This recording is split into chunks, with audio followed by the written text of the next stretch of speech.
Over the past 5 years that I've been working with players and specifically helping players to improve their shooting, there's three major areas that I've realized when it comes to shooting form. These are the areas that players are most likely to struggle in, and if you do struggle in one of these areas, it's going to cause you to be a wildly inconsistent shooter. And in this video, we're going to talk about the first area, which is hand placement. First, we're going to talk about the big mistake that a lot of players make when it comes to their hand placement, and then we're going to talk about the fix that you can have so that you have much better control of the basketball, and therefore you're able to shoot the ball at a much higher level. And then at the end, we're going to talk about a few drills that you can do so that you gain elite level control of the basketball when you shoot it, and I guarantee these are drills that you've never seen before, so make sure you stay tuned. Let's get into it. First, we'll talk about proper hand placement, and this is where so many players that I see make a huge mistake.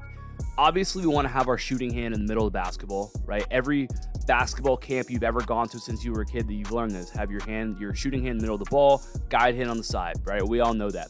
But we want to make sure that we're doing this the right way. So let's talk about the shooting hand first. Now, generally what I say is that we want to split the air hole with our index finger and our middle finger. So if we can split the air hole with those two fingers, then it's very likely they're going to be shooting in the middle of the basketball, through the middle of the basketball, because our hand's going to be right in the middle of the ball, okay? And then when that ball comes off of those two fingers last, it's going to make sure that we're able to shoot the ball straight, which part of being a great shooter, as obvious as it sounds, is being able to consistently shoot the ball straight, right? We want to eliminate our left and right misses, and the best way to do that is by getting good at shooting the basketball straight. And when we have that middle hand placement with that shooting hand, it's going to give us the best chance to do that. So we want to split that air hole. And then where a lot of players mess up is that they think about their guide hand being on the side of the basketball, and so they put it directly on the side, like where all the seams kind of meet up.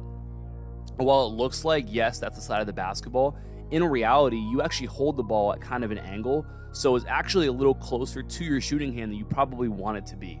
And this is going to cause you to have less control of the ball. You might feel like the ball is coming off the side of your hand or the wrong finger, or you might just lack control going up with it. So what we want to do is we want to move our guide hand actually out a little bit wider so that we have better control over the basketball, and there's more pressure balance throughout the ball. And to do this, we want to think about putting that thumb of our guide hand right on that middle seam of the basketball. This is generally what I tell players to do, and it's going to elicit the best amount of control over the ball right there. Now, the most important thing when it comes to this is that you want to find what feels best for you. And so you want to try this. If it doesn't feel good, if you don't feel like it helps your control, then continue to adjust, right? And figure out what helps you to feel the most confident, what allows you to feel the most in control. Maybe you want to have your guide hand a little bit closer to your shooting hand, and that helps you feel the most in control. Maybe it needs to be a little bit wider.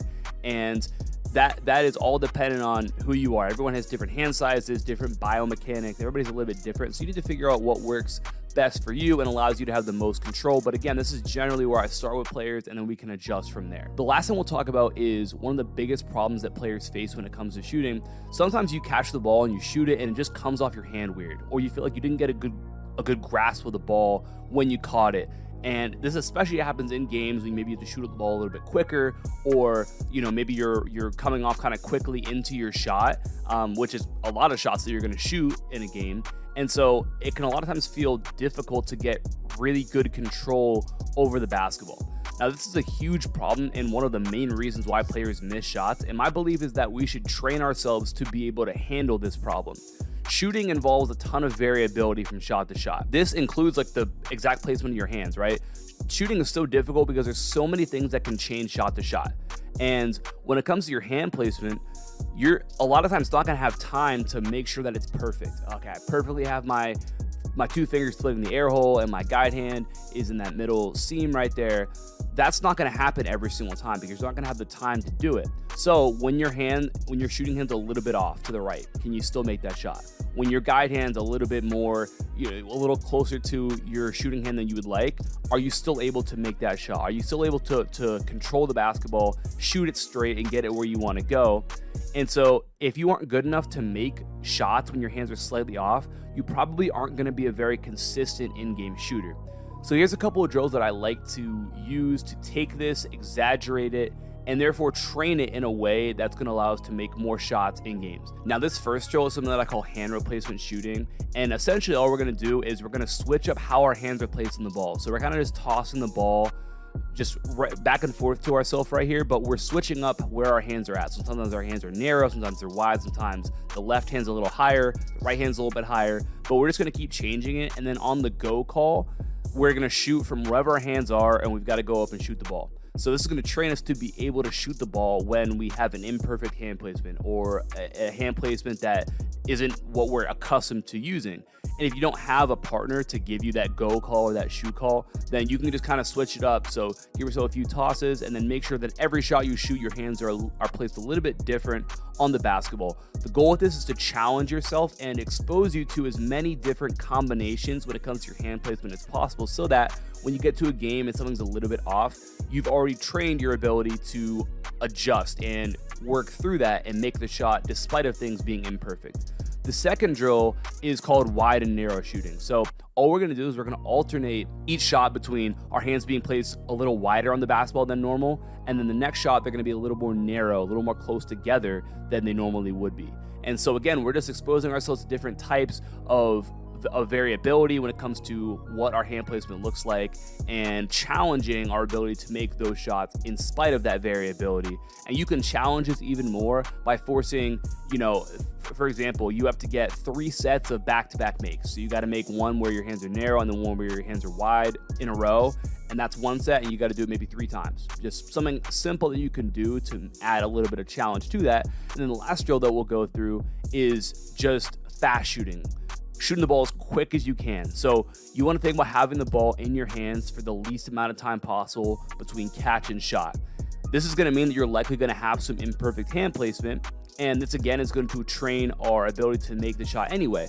A lot of times when you shoot the ball and you feel like you don't have a great grip on it, it's because maybe you had to shoot the ball a little bit quicker. There's closeout coming, the late clock situation, whatever, but you got to shoot it a little bit quicker than maybe you normally would. And so being able to do this, have that imperfect hand placement at times and still make the shot is such an important skill to be able to have. So my recommendation is that you take 5 to 10 minutes in your workouts to add in these 3 things, or maybe just one of the things in this workout. The next day you do another one, whatever the case may be. And that's going to allow you to, again, train that ability and get rid of one of the main reasons why you miss shots, which is just hand placement being off, not having great control of the basketball. And it's something that I haven't seen a lot of people talk about, but it's something that I've been experimenting a lot with my players. And it's something that I think is a really good thing to, again, just add for, 5 minutes in a workout at the beginning, at the end, whatever that might look like for you. A lot of times we'll do this towards the end of our workout, right before we get into like our normal spot of shooting. We'll just go through and we've got to make 10 shots maybe where our hand placement's imperfect. And it's a great way to start to build that trait of being an adaptive shooter, someone who's able to work through imperfection, which is ultimately what the best shooters are able to do. So I'm going to be coming up with videos that are going to go through the second and the third aspect of form that I've seen it's really, really important. So stay tuned for that. Make sure you click the top link in the description down below to get my free Elite Perimeter Scorer program. That's going to help take your game to the next level and take your shooting to the next level as well. So like I said, go ahead and check that out. Completely free, top link down below. I appreciate you for watching. We'll talk soon. Peace.